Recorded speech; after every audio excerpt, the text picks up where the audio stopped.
नमस्कार, सिक्किम क्रोनिकलमा तपाईहरु सबैजनालाई स्वागत छ। यस समयको लेटेस्ट अपडेट्स लिएर तपाईहरु माझ म उपस्थित भएको छु र यसभन्दा अघिको भिडियोमा हामीले तपाईलाई जानकारी दिएका थियौं कि छाङ्गु नजिक 17 माइल नजिक जहाँ हिम पहिरो गएर अथवा हिउँ धस्केर धेरै पर्यटकहरू वहाँहरूलाई पुर्याएको थियो भने अहिले जुन लेटेस्ट जानकारी हामीले प्राप्त गरेका छौं एसपी ग्याङटोक तेन्जिङ लोडेन लेप्चाबाट 6 जना टुरिस्टहरूले यस घटनामा ज्यान गुमाएका छन्। तपाईलाई जानकारी गराउन चाहन्छु कि आज बिहान घटेको यो घटना हो र माथिबाट हिउँको पहिरो आएर धेरै टुरिस्टहरूलाई पुर्याएको र सँगसँगै 6 जनाको मृत्यु भएको जानकारी हामीले प्राप्त गरेका छौं भने रेस्क्यु अपरेसन अहिले पनि प्रोग्रेसमा छ भनेर हामीलाई फोन मार्फत एसपी तेन्जिङ लोडेन लेप्चाले जानकारी दिनुभएको छ। अति दुःखद घटना तपाईहरुलाई म यो सामु लिएर आइरहेको छु र हाम्रा संवाददाता सुबेन प्रधान अहिले एसटीएनएम अस्पतालमा हुनुहुन्छ र उहाँले पनि इमर्जेन्सीमा गएर जति पनि घाइतेहरू छन् उहाँहरूको जुन कन्डिसन छ यो बारे हामीलाई जानकारी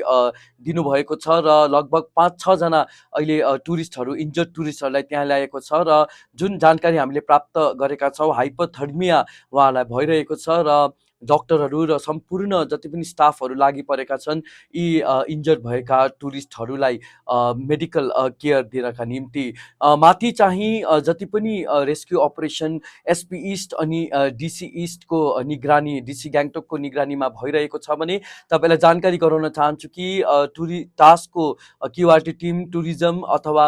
सँगसँगै जति पनि ट्याक्सी ड्राइभर्सहरू हुनुहुन्छ जेएन रोडका लोकलहरू ग्रेफ आर्मी अनि जति पनि अन्य स्टेक होल्डर्सहरू हुनुहुन्छ उहाँहरूले रेस्क्यु अपरेसनमा काम गरिरहेको जानकारी हामीले प्राप्त गरेका छौं। तपाईलाई जानकारी गराउन चाहन्छु कि आज बिहान घटेको घटनामा जब सम्पूर्ण माथिबाट हिउँ स्खलन भएर अथवा हिम पहिरो आएर धेरै पर्यटकहरू घाइते भएका छन् भने 6 जनाको मृत्यु भएको छ र यी 6 जनामा एकजना नानी हो भनेर हामीले जानकारी प्राप्त गरेका छौं। हामी तपाईहरुलाई लगातार यो जुन घटना छ यसबारे अपडेट दिइरहने छौं। हेर्दै गर्नुहोस् सिक्किम क्रोनिकल।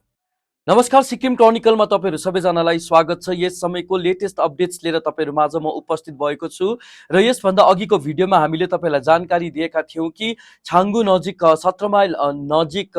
जहाँ हिम पहिरो गएर अथवा हिउँ धस्केर धेरै पर्यटकहरू वहाँहरूलाई पुर्याएको थियो भने अहिले जुन लेटेस्ट जानकारी हामीले प्राप्त गरेका छौं एसपी ग्याङटोक तेन्जिङ लोडेन लेप्चाबाट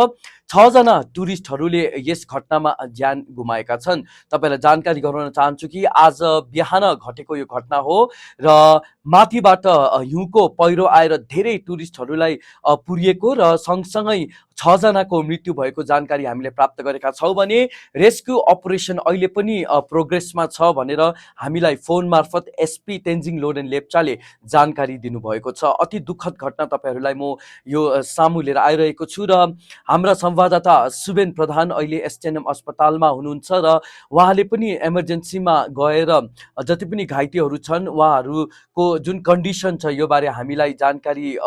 दिनुभएको छ र लगभग 5-6 जना अहिले टुरिस्टहरू इन्जर्ड टुरिस्टहरूलाई त्यहाँ ल्याएको छ र जुन जानकारी हामीले प्राप्त गरेका छौं हाइपोथर्मिया उहाँलाई भइरहेको छ र डाक्टरहरू र सम्पूर्ण जति पनि स्टाफहरू लागि परेका छन् यी इन्जर्ड भएका टुरिस्टहरूलाई मेडिकल केयर दिनका निम्ति।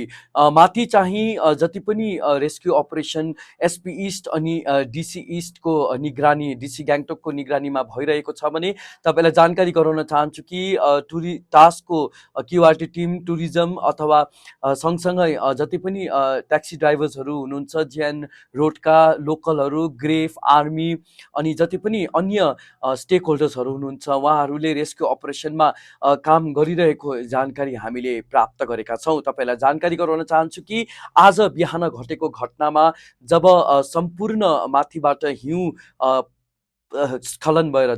अथवा हिम पहिरो आएर धेरै पर्यटकहरू घाइते भएका छन् भने 6 जनाको मृत्यु भएको छ र यी 6 जनामा एकजना नानी हो भनेर हामीले जानकारी प्राप्त गरेका छौं। हामी तपाईहरुलाई लगातार यो जुन घटना छ यसबारे अपडेट दिइरहने छौं। हेर्दै गर्नुहोस् Sikkim chronicle. Get all the credible news on the go. Download the Sikkim Chronicle app.